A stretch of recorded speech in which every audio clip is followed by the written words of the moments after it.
How to pay traffic ticket online in New York. Hello guys, this is Atticus and welcome back to another tutorial video.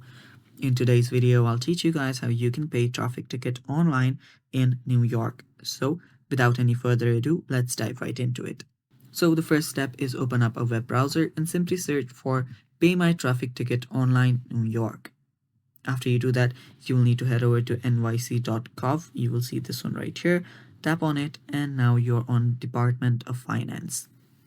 After you're here, what you'll then need to do is just choose option right here. So if you want to pay by mobile app, if you want to pay by mail, if you want to pay by person, just choose any of these, but we'll just tap on pay online.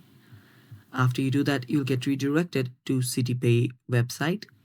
Now just choose anyone here. So if you want to pay for parking tickets, just choose this, and after that you can pay for your ticket. Just enter your 10-digit violation code, or you can simply search by your license plate as well. And that's basically it. That is how you pay it. Now all you need to do is enter your payment method and you're good to go. And that's basically it, guys. Thanks for watching. Stay tuned for more, and bye bye. Take care.